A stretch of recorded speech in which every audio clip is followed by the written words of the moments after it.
बच्चों, कैसे हो आप लोग। तो बच्चों आज आप पढ़ने वाले हो सिंपल पेंडुलम। ठीक है, तो सिंपल पेंडुलम ऑसिलेशंस का ये आपका टॉपिक है। ठीक है, आज आपने बेसिकली फार्मूला ड्राइव करना है टाइम पीरियड का सिंपल पेंडुलम के। अब सबसे पहले सिंपल पेंडुलम की आगे वाली बातें तो बाद में होंगी ना, पहले तो आपको ये पता होना चाहिए ना कि सिंपल पेंडुलम खुद क्या चीज़ होती है। ठीक है, तो सिंपल पेंडुलम होता है कि अगर लाइट स्ट्रिंग के साथ आप एक साइड पे उसकी बॉब को अटैच कर दो, ठीक है, और दूसरी साइड पर आप इसको सपोर्ट के साथ लगा दो, तो ये होता है आपका पेंडुलम। ठीक है, अब पेंडुलम की आप डेफिनेशन कैसे लिख सकते हो, आप Bob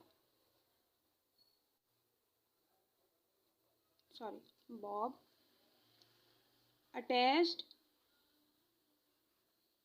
to light string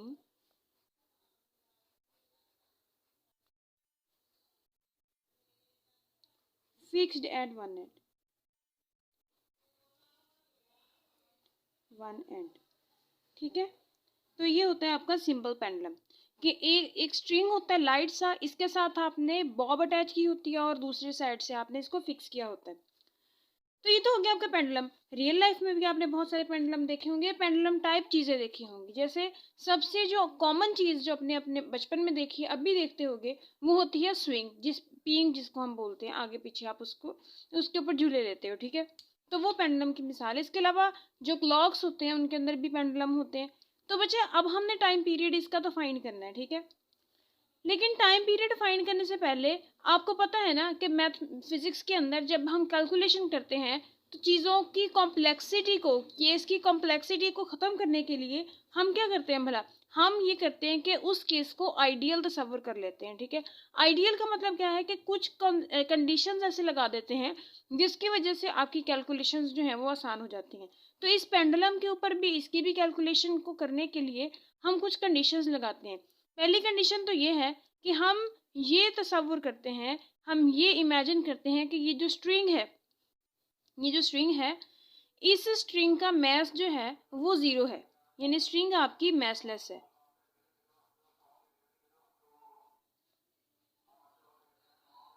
okay, तो ये पहली कंडीशन है। अब दूसरी कंडीशन आप क्या लगाते हो, दूसरी कंडीशन आप ये लगाते हो कि आपका जो ये बॉब है वो इतनी छोटी है कि बिल्कुल पॉइंट मैस जितनी है। ठीक है, Bob is small as it act like point mass। ठीक है, पॉइंट मैस के तौर पर। अब आपको पता है बेटा कि जो चीज़ पॉइंट मैस का मतलब ये नहीं है कि बहुत छोटी है, पॉइंट मैस का मतलब ये होता है कि रिलेटिव। ठीक है, जैसे अगर आपको ज़मीन वैसे बड़ी बड़ी लगती है, ठीक है, लेकिन जब आप इसको सूरज के लिहाज से देखोगे तो सूरज के रिलेटिव ये बिल्कुल पॉइंट जितनी लगती है, और सूरज आपको ऐसे बहुत बड़ा लगता है। लेकिन जब आप इसको पूरी गैलेक्सी के हिसाब से देखते हो तो सूरज आपको एक पॉइंट के तौर पर लगता है, ऐसे लगता है ना। तो इसका मतलब है कि जो ये मैथ्स वगैरह होते हैं ये रिलेटिव टर्म्स होती हैं। ठीक है, पॉइंट ऑब्जेक्ट, सही है, चलो खैर। अब दूसरी बात ये है कि आप एयर फ्रिक्शन को बिल्कुल निगलेक्ट कर देते हो, या कोई भी जो रिटार्डिंग फोर्स है, डैम्पिंग फोर्स है, उसको बिल्कुल आप निगलेक्ट कर देते हो। Neglecting air friction. ठीक है, अब एयर फ्रिक्शन को आपने निगलेक्ट कर दिया, और एक कंडीशन जो है वो ये होती है कि ये जो आपकी सपोर्ट है वो बिल्कुल, आपकी ये जो सपोर्ट है वो फ्रिक्शनलेस है। Support is frictionless, frictionless. ठीक है, अब ये फ्रिक्शनलेस है। इसके साथ साथ अब ये कहते हो, अब इस मैस को लटकाया तो आपका जो ये स्ट्रिंग है ये इनइलास्टिक है, यानी जैसे ही आप इसके ऊपर मैस अटैच करते हो तो इसकी लेंथ के ऊपर कोई फर्क नहीं पड़ता। तो हम ये कहते हैं कि इनएक्सटेंसिबल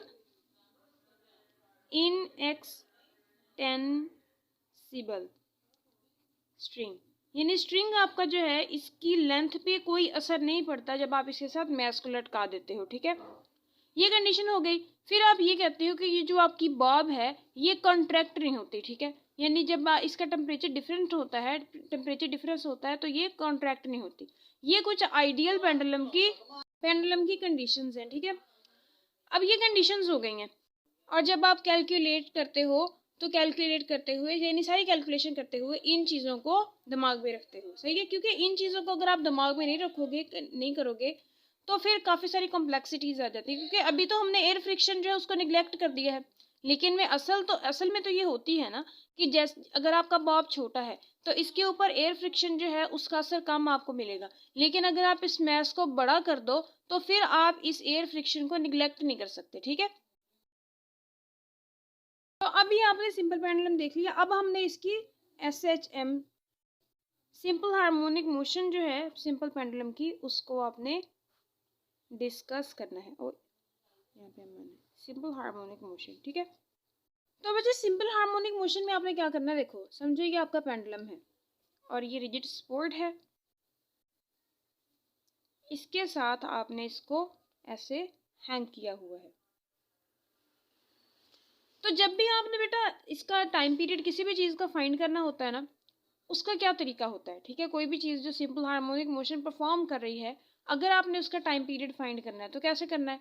देखो टाइम पीरियड फाइंड करने का तरीका ये है कि इस कोई भी बॉडी है उसको थोड़ा सा डिस्प्लेस करो, ठीक है। यानी सबसे पहले तो मीन पोजीशन फाइंड करो, ठीक है। फाइंड करो मीन पोजीशन, ठीक है। अब मीन पोजीशन आपने फाइंड कर ली, उसके बाद आपने दूसरे नंबर पे क्या करना है, इस बॉडी को मीन पोजीशन से थोड़ा डिस्प्लेस कर देना, थोड़े एंगल पे। अब मीन पोजीशन क्या होती है, मीन पोजीशन होती है जिसको हम कहते हैं इक्विलिब्रियम पोजीशन, यानी नो नेट फोर्स, जहां पर बॉडी के ऊपर कोई भी नेट फोर्स ना लग रही हो, उस पोजीशन को हम इक्विलिब्रियम पोजीशन या फिर मीन पोजीशन कहते हैं। उसके बाद आपने बॉडी को थोड़ा सा डिस्प्लेस करना है छोटे से एंगल पर, और ऑफ कोर्स जब आप डिस्प्लेस करोगे वो उसका इक्विलिब्रियम जो है वो डिस्टर्ब हो जाएगा और बॉडी दोबारा से अपने मीन पोजीशन की तरफ आने की कोशिश करेगी, तो उसके ऊपर कोई ना कोई नेट फोर्स भी तो होगी ना, तो उस नेट फोर्स को आपने कैलकुलेट करना है। यानी डिस्प्लेस करो उसको नेट फोर्स मीन पोजीशन से, displace it from mean position, ठीक है। और उसके बाद आपने फाइंड करनी है नेट फोर्स।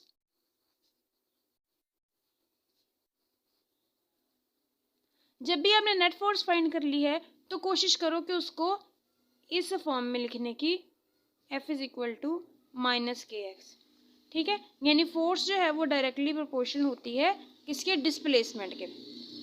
तो यहाँ पर k जो होता है वो कोई भी कांस्टेंट होता है, अगर स्प्रिंग है तो यहाँ पर k जो होता है वो स्प्रिंग कांस्टेंट होता है, सिंपल पेंडुलम है तो यहाँ पर स्प्रिंग कांस्टेंट जो होगा वो √G/L होगा, ठीक है। लेकिन खैर अभी हम इसको भी कैलकुलेट करेंगे, ठीक है। सारी चीज़ों को आहिस्ता आहिस्ता लेके चलते हैं। अब ये चीज़ें हैं, ठीक है। अभी आपने इसी स्टेप पर काम करना है। अब आपको पता है ना कि मीन पोजीशन पर है, ऐसा ही है। अब आपने डिस्प्लेस करना है इसको थोड़े से एंगल पर, बेटा थोड़ा सा एंगल ही लेना है, ठीक है। क्योंकि अब देखो सिंपल हार्मोनिक मोशन होती है टू एंड फ्रो मोशन, यानी टू एंड फ्रो मतलब आगे पीछे आगे पीछे। अब ये पेंडुलम तो ऐसे ऐसे जा रहा है, ठीक है, ऐसे ऐसे ऐसे ऐसे, तो ये तो कुछ सर्कल वाली साइड नहीं हो जाएगी, सर्कल वाली टाइप हो जाएगी। तो इसका मतलब ये है कि अगर ये सर्कुलर मोशन परफॉर्म करना शुरू कर देगा ऐसे, तो फिर तो ये सिंपल हार्मोनिक मोशन रहेगी नहीं। जब सिंपल हार्मोनिक मोशन नहीं रहेगी तो फिर हम इसका टाइम पीरियड भी फाइंड नहीं कर सकते। तो सिंपल हार्मोनिक मोशन क्या होती है सीधी लाइन में। तो करेंगे हम ये कि हम इसको थोड़े एंगल तक, यानी थोड़े एंगल तक डिस्प्लेस करवाएंगे। थोड़े एंगल तक डिस्प्लेस करवाने से क्या होगा कि यहाँ पर एंगल जो होगा, अब ये भी बड़ा है वैसे, बहुत छोटा एंगल आपने लेना है यहाँ पर, ताकि इन दोनों के दरमियान का जो डिस्प्लेसमेंट है वो ऑलमोस्ट स्ट्रेट लाइन हो जाए, ठीक है। अब देखो ये थोड़ी सी कर्व है, ये बड़ी कर्व है, जब मैंने इसको छोटा कर दिया तो ये और छोटी हो गई। जब आपने एंगल और छोटा कर दोगे, ठीक है, तो ये कर्व यानी देखो फिर वो बिल्कुल सीधी हो जाएगी, ठीक है। यानी अभी आपने एंगल इतना छोटा रखना है कि आपकी ये जो कर्व है वो स्ट्रेट लाइन के तौर पर एक्ट करे, सही है। अब देखो बेटा जब आप यहाँ पे छोटे से एंगल तक इसको ले आओगे तो जब ये वाइब्रेट करेगा यहाँ पर तो थोड़े से एम्पलीट्यूड के साथ करेगा, और जितनी इसकी लेयर होगी, सॉरी कर्व होगी वो स्ट्रेट लाइन के तौर पर होगी, ये तो हमें समझ आ गई, ठीक है। अब जब आपने इस बॉब को यहाँ पे पकड़ा तो इसके ऊपर देखो फोर्स कितनी लग रही है। अब आपने डिस्प्लेस कर दिया इसको, नेट फोर्स फाइंड करनी है ना, तो देखो नेट फोर्स कौन सी लग रही है, एक डाउनवर्ड डायरेक्शन में लग रही है इसका वेट यानी mg, और इस डायरेक्शन में लग रहा है इसके ऊपर टेंशन, ठीक है। तो अब क्या होगा कि हम इस वेट को इसके कंपोनेंट्स में रिजॉल्व करवा सकते हैं। कैसे करवाएंगे, देखो ये टेंशन वाली लाइन जो है ना, इसी को पकड़कर आगे ले आओ, ये है इसका वेट, समझ आ गई। अब ये वाला जो होगा ना, ये इसका कॉस एक्स एक्सिस होगा, ये देखो इसको एंगल, अगर ये एंगल थीटा है तो ये एंगल भी थीटा हो जाएगा, सही है। अब ये एंगल थीटा कैसे होगा भला, देखो ये तो लाइन सही है ना, ये तो लाइन सीधी है और ये दोनों लाइंस पैरेलल हैं। देखो अगर ये लाइन है, ठीक है, यहाँ पर एक लाइन यहाँ पे पैरेलल लगा दो, एक लाइन यहाँ पर पैरेलल लगा दो, क्योंकि ये दोनों लाइंस पैरेलल है ना एक ही लाइन के, तो ये दोनों एंगल्स बराबर होंगे, ठीक है। तो ये वाला एंगल और ये वाला एंगल थीटा, क्योंकि ये दोनों लाइंस क्या हैं, पैरेलल। अच्छा, तो यहाँ पर देखो ये वाला जो होगा ये इसका एक्स कंपोनेंट हो गया, ठीक है। और यहाँ पर क्योंकि y जो होता है वो हमेशा x की क्या होता है, परपेंडिकुलर, x और y परपेंडिकुलर होते हैं, तो ये देखो नब्बे जाविया बन रहा है। तो ये वाला जो है इसका x कंपोनेंट ये हो गया mg cos थीटा, और इस डायरेक्शन में mg sin थीटा, राइट। अब आप देखो कि mg cos theta downward direction में m और टेंशन अपवर्ड डायरेक्शन में है, तो इसका मतलब है कि टेंशन को तो कैंसिल आउट कर देगा mg cos थीटा, यानी टेंशन बराबर है mg cos थीटा के, और ये खत्म। अब ये mg sin थीटा आपने लेना है, यही बेसिकली आपके ये जो बॉब है इसको इसके सेंटर की तरफ लेके आएगा। तो यहाँ पर नेट फोर्स कितनी है, mg sin थीटा। तो बच्चे पहले नंबर पर हमने क्या बात की थी, पहले नंबर पर हमने बात की थी कि हमने सिंपल पेंडुलम को बहुत कम एंगल तक लेके जाना है, ये भी बड़ा है भी, ठीक है, बहुत छोटे एंगल तक इसको डिस्प्लेस कराना है। जब एंगल बहुत छोटा हो ना, थीटा बहुत छोटा हो, तो साइन थीटा जो होता है वो थीटा के बराबर हो जाता है। साइन थीटा किसके बराबर हो जाता है, थीटा के बराबर। तो यहाँ पर आप थीटा लगा सकते हो, F is equal to M G theta, सही है। अब जरा वेक्टर फॉर्म में देखो, देखो थीटा जो है वो इस डायरेक्शन में है और आप पर फोर्स जो लग रही है वो इस डायरेक्शन में लग रही है, तो हम यहाँ पर नेगेटिव साइन लगा सकते हैं। तो देखो बेटा ये दोनों जो चीज़ें हैं वो कांस्टेंट है, मास ऑफ बॉब भी कांस्टेंट है, जी भी कांस्टेंट है, तो हम इसको लिख सकते हैं ऐसे, सॉरी इक्वली माइनस थीटा। और ये थीटा आपको किस बारे में बताता है, एक्स के बारे में बताता है ना, तो इसका मतलब ये है कि ये सिंपल हार्मोनिक मोशन की पहली कंडीशन तो पूरी कर रहा है, सही है। तो ये नेट फोर्स आपके पास आ गई है, ठीक है। अब न्यूटन सेकंड लॉ के मुताबिक एफ किसके बराबर होता है, एम ए के बराबर होता है ना, बाय न्यूटन सेकंड लॉ। तो एफ किसके बराबर होता है, एम ए के। अब आप इन दो इक्वेशंस को बराबर रख सकते हो ना, तो क्या आ जाएगा आपके पास, minus M G theta is equal to M A, ये इससे गया, तो एक्सेलरेशन आपके पास आ गई माइनस जी थीटा के बराबर, ठीक है। ये आपके पास एक्सेलरेशन जो है उसका एक्सप्रेशन आ गया। तो अब यहाँ पर देखो बेटा, अगर ये जी कांस्टेंट है, अगर हम इस जी को हटा दें तो ये आपके पास क्या आ जाएगा, माइनस थीटा। और यही तो इक्वेशन होती है, कंडीशन होती है सेकंड, कि एक्सेलरेशन जो है वो भी डिस्प्लेसमेंट के डायरेक्टली प्रोपोर्शनल होती है, लेकिन ऑपोजिट डायरेक्शन में होती है। तो डिस्प्लेसमेंट अभी आपको कौन बता रहा है, थीटा के बारे, थीटा ही बता रहा है ना। फेज वाला जो पिछला लेक्चर हमने लिया था उसमें हमने कंप्लीट पढ़ा था कि यही थीटा जो है वो आपको बॉडी के डिस्प्लेसमेंट के बारे में बताता है, ठीक है। अब यहाँ पे एक्सेलरेशन की ये आ गई है आपके पास इक्वेशन। तो यहाँ से देखो थीटा जो है वो आपके पास किसके बराबर है, आपको पता है ना, L is equal to R theta होता है, ऐसा ही है, L is equal to R theta ही होता है ना। तो अगर हम इस पेंडुलम का ये सर्कुलर मोशन जो है इसको आगे थोड़ा सा ड्रॉ कर दें, देखो तो ये सर्कल ही बन जाएगा ना बड़ा सारा, और ये इस सर्कल का रेडियस होगा ना, ये इतना इतना, यानी अगर हम इस लेंथ को एल बोल दें, ठीक है, तो ये रेडियस होगा ना, ये बेटा L is equal to R theta है, ये एल जो है वो यहाँ पर आर्क लेंथ है, बल्कि मैं आपको कन्फ्यूजन से बचाने के लिए पूरा ही लिखती हूँ, arc length is equal to theta R. तो यहाँ पर ये एल जो है वो क्या है, रेडियस के बराबर, और थीटा, तो यहाँ पर आर्क लेंथ ये वाली है, इसको आप क्या बोल देते हो, एक्स बोल दो, चलो ठीक है। तो आपके पास X is equal to theta और आर किसके बराबर है, एल, जिसके बराबर आ जाएगा, यानी थीटा अगर आपने लेना है तो वो एक्स बाई एल के बराबर हो जाएगा, इसी के बराबर हो जाएगा ना। तो यहाँ पर थीटा की वैल्यू लगा दो जी ए में, तो हम अगले पेज पे लगाते हैं। तो बच्चों पिछले पेज पे आपने जितना कुछ किया वो यहाँ पर ज़रा शिफ्ट करते हैं। ए की वैल्यू आपके पास आई थी माइनस जी थीटा और थीटा की वैल्यू आई थी एक्स बाई एल, ठीक है, ये आई थी। अब आपने क्या करना है, इन दोनों इक्वेशंस को ज्वाइन कर दो, and to join this equation acceleration will become G and X by L, ये आपके पास आ गया, ठीक है।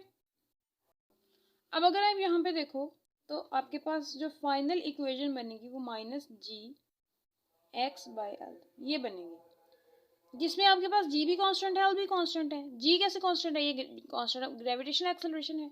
एल कैसे कांस्टेंट है, एल तो लेंथ ऑफ पेंडुलम है ना, तो ये एक तो कांस्टेंट रहेगी, ये चेंज थोड़ी होगी, तो इस वजह से ये दोनों चीज़ें कांस्टेंट हैं। इसको हम अलग से कांस्टेंट के बराबर रख देंगे, तो माइनस के एक्स, सही है। अब ये के जो है वो अगर आप इसको ख़त्म करा दो तो यहाँ पे दोबारा से प्रोपोर्शनैलिटी का साइन लग जाएगा, और ये एग्जैक्ट वही कंडीशन आ गई है जो आप इस चैप्टर के शुरू से पढ़ रहे हो, चाहे आपने इसको स्प्रिंग के लिए पढ़ा, ठीक है, चाहे आपने इसको सर्कुलर मोशन में पढ़ा, चाहे आपने इसको कहीं भी पढ़ा, तो आपने ये ऑब्जर्व किया कि एक्सेलरेशन की यही आपके पास सेम टू सेम कंडीशन आ रही है बार बार।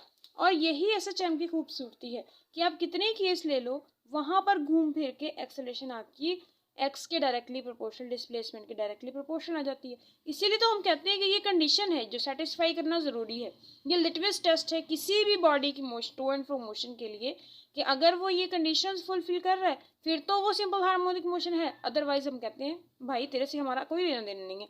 तो टू एंड फ्रो तो हो सकता है, तो ऑसिलेटरी मोशन तो हो सकता है, लेकिन तो सिंपल हार्मोनिक मोशन से तेरा कोई रिश्ता नहीं है, क्योंकि तूने दो शर्तें पूरी नहीं की, सही है।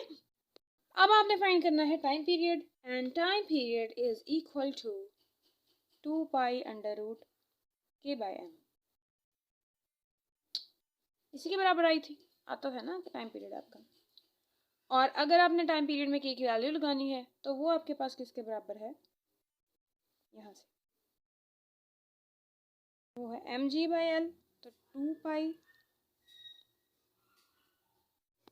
सॉरी दिस इज मिस्टेक, ये है एम और ये है के, तो ये एम वैसे के वैसे और के की जगह पे एम जी बाई एल, तो यहाँ से 2 पाई,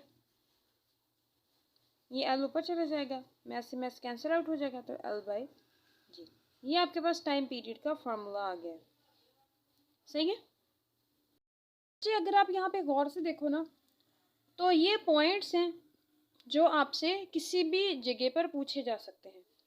may be it is job interview in the future, अगर जॉब तो आपने करनी है ना, अगर आप BS फिज़िक्स करोगे तो। वैसे तो खैर अल्लाह ताला आपको MD कैट में कामयाब करे, क्योंकि ज़्यादातर बच्चे FSC में यही लेके जाते हैं कि जी हमने या तो इंजीनियरिंग में जाना है या फिर MD कैट में जाना है। तो खैर, तो कहीं भी जाओगे या किसी भी क्वेश्चन आपको किसी भी पेपर में पूछा जा सकता है कि टाइम जो है, टाइम पीरियड किस चीज़ पे डिपेंड करता है। तो यहाँ पर देखो, अगर तो ये ज़मीन के ऊपर ऊपर ही है तो बेसिकली डिपेंड करता है दो चीज़ों पर, किन चीज़ों पर, एक तो लेंथ पर डिपेंड करता है, डिपेंड्स अपॉन लेंथ, और ग्रेविटेशन फील्ड एक्सेलरेशन। लेंथ के डायरेक्टली प्रोपोर्शनल है, ग्रेविटेशन फील्ड के फोर्स, सॉरी ग्रेविटेशन एक्सेलरेशन के इनवर्सली प्रोपोर्शनल है। अब हम बारी बारी इसको डिस्कस करते हैं, ठीक है। तो सबसे पहले जो चीज़ डिस्कस आपने करनी है वो है second pendulum. What is second pendulum? तो सेकंड पेंडुलम एक ऐसा पेंडुलम होता है जिसका टाइम पीरियड एग्जैक्टली 2 सेकंड हो, ठीक है, उसको आप कहते हैं सेकंड पेंडुलम। काफ़ी इंपॉर्टेंट टर्म है जो यूज़ की जाती है बार बार। A time period a pendulum, simple pendulum basically, pendulum having time period of 2 second. सही है। तो अगर आपने इसकी फ्रीक्वेंसी देखनी हो, वो भी एक इम्पॉर्टेंट कांस्टेंट है। वो कौन सा है? फ्रीक्वेंसी इसकी होती है एंड फ्रीक्वेंसी ऑफ 0 पॉइंट कितनी होगी भला,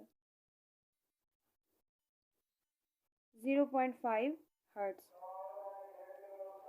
यानी 1 सेकंड में ये आधी वाइब्रेशन जो है वो कंप्लीट करता है। यानी 2 सेकंड का मतलब ये है कि मीन पोजीशन से आधा चक्कर, यानी एक साइड को मूव करने में भी 1 सेकंड लगाता है, फिर वापस मीन पोजीशन तक आने में वो 1 सेकंड लगाता है, ठीक है। यानी हाफ साइकिल 1 सेकंड में, हाफ साइकिल 1 सेकंड में।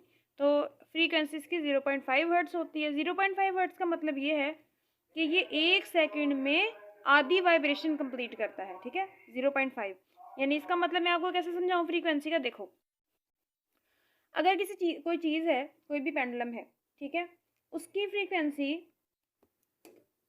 देखो, हाँ, अगर कोई भी पेंडुलम है, यहाँ पर हम लाइन लगा लेते हैं। अगर कोई पेंडुलम है, उसकी है फ्रीक्वेंसी 5 हर्ट्ज, तो इसका मतलब क्या है कि वो 1 सेकंड में 5 वाइब्रेशंस कंप्लीट करता है, ऐसा ही है ना। अगर किसी की 10 हर्ट्ज है, तो इसका मतलब क्या है कि वो 1 सेकंड में 10 वाइब्रेशंस कंप्लीट करता है अपने मीन पोजीशन के इर्द गिर्द। और ये भी पीछे वाली वीडियो में हमने डिस्कस किया हुआ है, ज़्यादा नहीं मैं डिटेल में जाऊंगी कि ज़रूरी नहीं होता कि मीन पोजीशन से ही आपकी वाइब्रेशन स्टार्ट हो। यानी जिस पॉइंट से उसने शुरू किया था ना, उसी पॉइंट तक वापस आने में जितना वो टाइम लगाता है उसको हम टाइम पीरियड कहते हैं।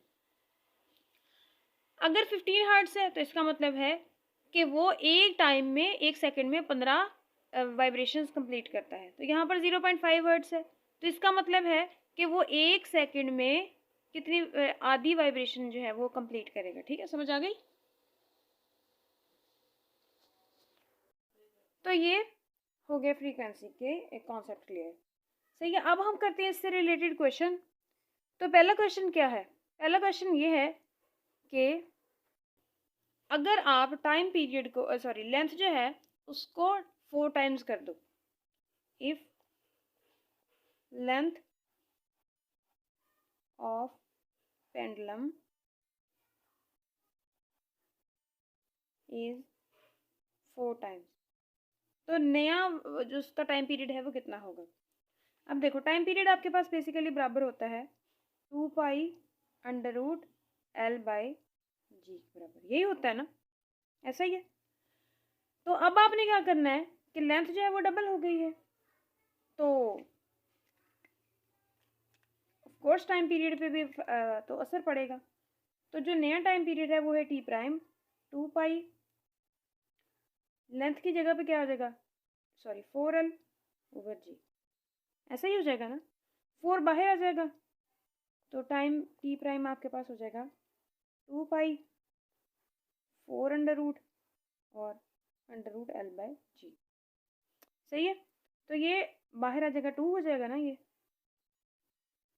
तो अंदर आ गया 2 pi under root L by G.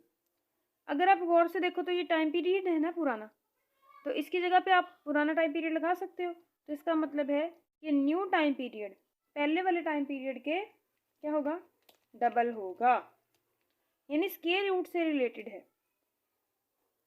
सही है।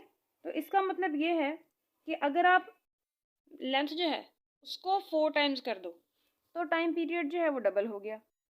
अगर आपने टाइम लेंथ को 9 टाइम्स कर दिया तो टाइम पीरियड क्या हो जाएगा, 3 टाइम्स हो जाएगा ना। अगर आपने लेंथ जो है उसको 16 गुना कर दिया तो टाइम पीरियड कितना हो जाएगा, 4 गुना। इसको हम उल्टा भी समझ सकते हैं।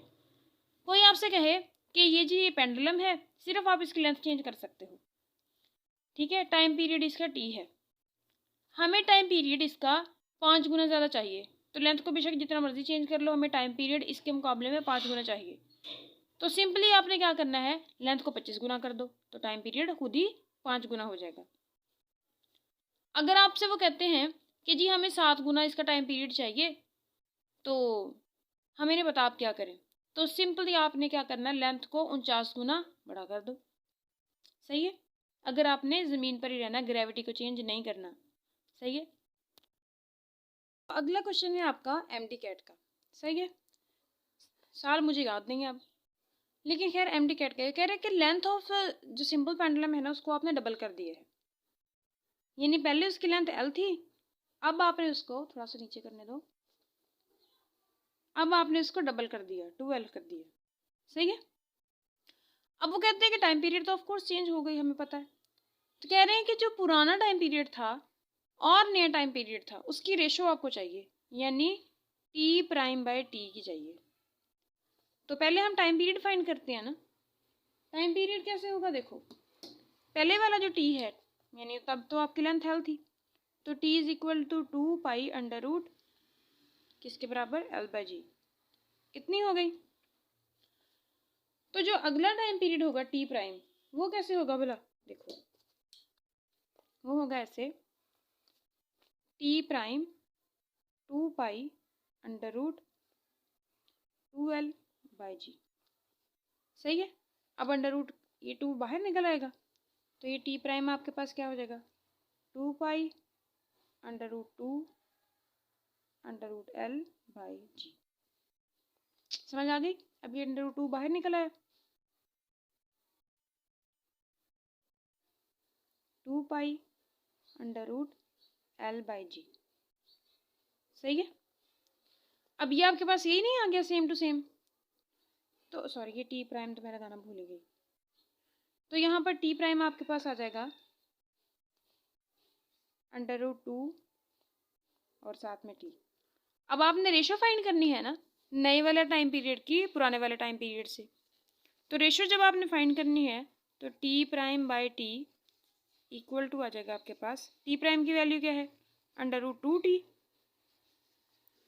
पुराना वाला क्या है टी, तो टी से टी कैंसिल आउट हो गया, तो T prime by T is equal to under root 2।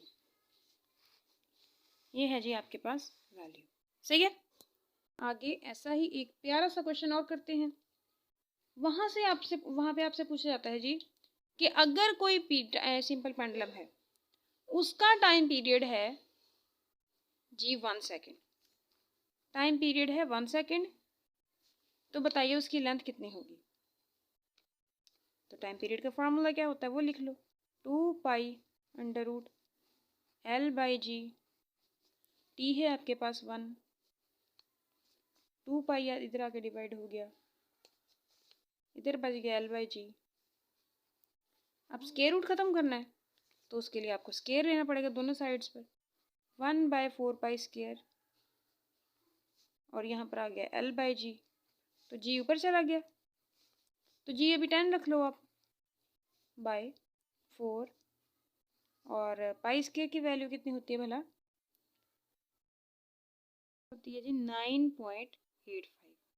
सही है।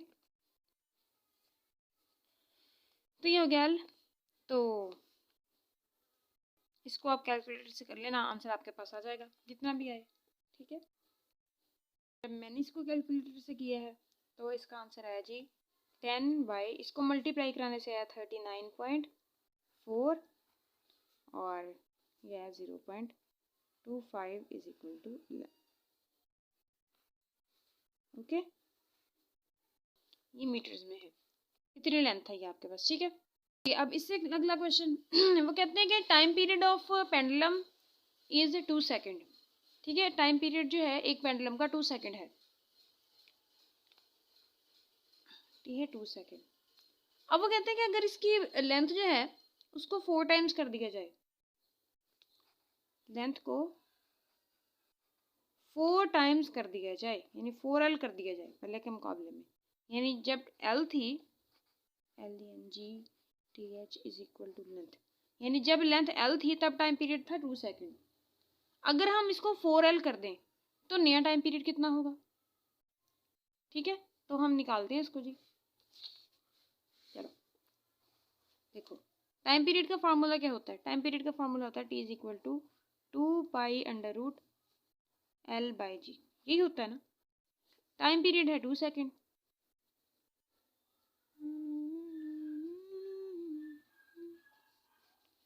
अच्छा, तो ये आ गया जी पाई, 1/पाई is equal to under root L by G. Okay, अब आपने क्या करना है जी, इसका स्क्वायर रूट ले लो दोनों साइड्स पर और ये हो जाएगा क्या भला। क्वेश्चन को हम यहाँ पे सॉल्व करते हैं। क्या था कि लेंथ एल थी तो टाइम पीरियड कितना था 2 सेकेंड। जब लेंथ 4L हो गई तब टाइम पीरियड आपने बताना कितना होगा। पहले तो आप लेंथ एल के लिए फाइंड करो ना। देखो, टाइम पीरियड का फॉर्मूला होता है 2 pi under root L by G, सही है। अभी टाइम पीरियड कितना है 2 सेकेंड, तो टी प्राइम आपके पास कितना हो जाएगा 4L हो गया ना, लेंथ 4L कर दी उन्होंने, तो 2 pi under root 4L by G, सही है। अब 4 बाय निकल जाएगा तो ये 2 हो जाएगा, ये हम पहले भी कर चुके हैं। तो टी प्राइम आपके पास हो गया 2 into 2 pi under root L by G. ये पुराना टी नहीं आ गया आपके पास, जो 2 सेकेंड था आपके पास। तो टी प्राइम आपके पास कितना आ गया 2 इंटू टी और 2 इंटू 2 सेकेंड। तो अभी वाला जो टाइम पीरियड है वो 4 सेकेंड उसका टाइम पीरियड होगा, सही है। छोटे छोटे से ट्रिकी क्वेश्चन आते हैं, कोई लंबे थोड़ी देने होते हैं, उन्होंने टाइम ही इतना ज़्यादा होता। तो अगर आपका कॉन्सेप्ट क्लियर है तो आपके लिए फिजिक्स का MD-CAT तो हलवा है, सही है। अगर आपके कॉन्सेप्ट, ये छोटी छोटी चीज़ें कोई इतनी ज़्यादा नहीं है कि जैसे आपको 2 टॉपिक्स इकट्ठे करके दे दें, 2 फार्मूलाज जोड़ने हो, नहीं, सिंपल से क्वेश्चन होते हैं। बस यही है कि अगर आपने इन डेप्थ स्टडी कर दी, बस ऊपर ऊपर से ना पढ़ा, तो यानी हर चीज़ को खोल खोल के उसके पॉइंट देखे, फिर तो आपके लिए MD-CAT का, फिजिक्स का MD-CAT, बाकियों का तो मुझे नहीं इतना ज़्यादा आइडिया, वो हलवा है। अच्छा, आगे है जी, अगला क्वेश्चन है कि what is length of pendulum is it's time if it's time period. अच्छा, ये तो कर लिया हमने। क्वेश्चन है जी, लिख के रखे हुए हैं मैंने यहाँ पर। वो कह रहे हैं अगर लेंथ ऑफ सेकंड पेंडुलम जो है वो L है, यानी length of second pendulum is L। Length of second pendulum है आपके पास L, तो हमें बताइए कि उस पेंडुलम की लेंथ क्या होगी जिसका टाइम पीरियड 1 सेकेंड है। ठीक है, क्या फाइंड का आपने करना है, length of pendulum having time period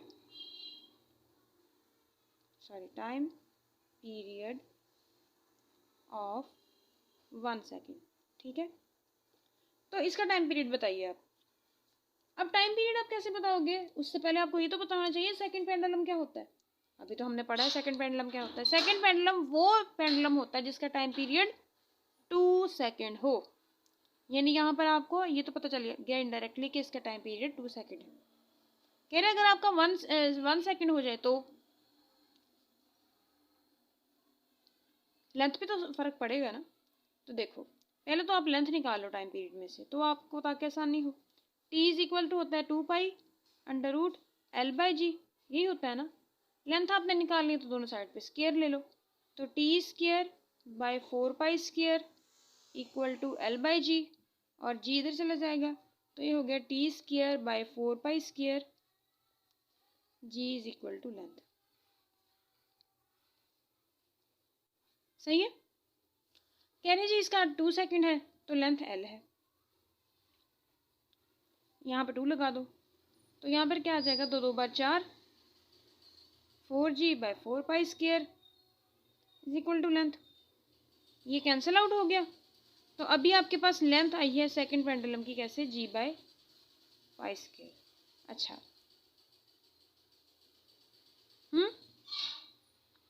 अब उन्होंने कैपिटल L दिया हुआ, तो आपकी मर्जी है कैपिटल L लगा लो, हमें तो रिजल्ट से मतलब है ना। तो उन्होंने कहा कि अगर लेंथ जो है वो L हो तो यहाँ पर L is equal to G by pi square. तो अब वो कहते हैं कि जिसका टाइम पीरियड 1 सेकेंड होगा उसकी लेंथ कितनी होगी। तो देखो यहाँ पर लगा दो व्हेन, ये तब है ना when t is equal to 2 second. अब आपने निकालना है when t is equal to 1 second. When t is equal to 1 second, तो जब t is equal to 1 second होगा तो इसी में वैल्यूज लगा लो जो आपने फार्मूला निकाला, जनरली लगाया ना। तो 1 का square g by 4 pi square is equal to L prime, क्योंकि डिस्टिंग्विश भी तो करना है ना आपने। यहाँ पे स्क्वायर लिखा है तो इसको एल प्राइम लिख लो,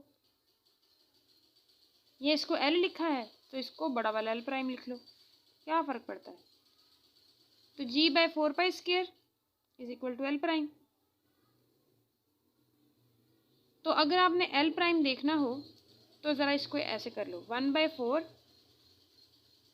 g बाई पाई स्क्वायर, वही आ गया एल पुराना वाला।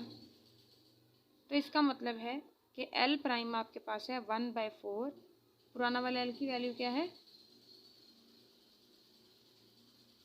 यानी आपका जो 2 सेकेंड वाला पेंडुलम है, ठीक है, उसकी लेंथ अगर 1 मीटर होगी तो इसकी 0.24 होगी, यानी चौथा हिस्सा होगी। समझ आ गई कि ना बात। यानी अगर लेंथ जो है इसकी लेंथ है एल है तो इसकी 1/4 एल है, l/4 है ना। देखो इसकी एल थी तो इसकी l/4 आई। इसका मतलब ये है कि अगर इसकी 4 मीटर होगी तो इसकी 1 मीटर होगी, इसकी 8 मीटर होगी तो इसकी कितनी होगी 2 मीटर, इसकी 16 होगी तो इसकी 4, यानी 1/4 का फ़र्क होगा। समझ आ गई ना। अब आपने डिस्कस किया लेंथ को, अब हम इसकी ग्रेविटी को डिस्कस करते हैं। ग्रेविटी को आप कैसे देखोगे, देखो अभी तो आपका टाइम पीरियड है 2π√L/g,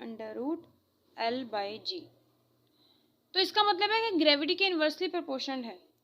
बेसिकली ना ग्रेविटेशनल फोर्स जो है वही सिंपल पेंडुलम में रिस्टोरिंग फोर्स के तौर पर काम कर रही है, वही सिंपल पेंडुलम को लेके आ रही है, ठीक है। अब अगर फोर्स कम होगी तो वो मीन पोजीशन की तरफ कम आएगा, ऐसे ही होगा।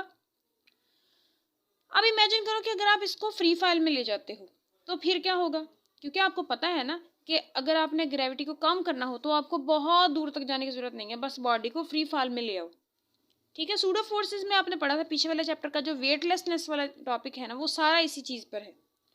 अब अगर आपको फ्री फॉल में वेट क्यों जीरो होता है वो नहीं समझ आता तो जाओ शाबाश देख के आओ उसको।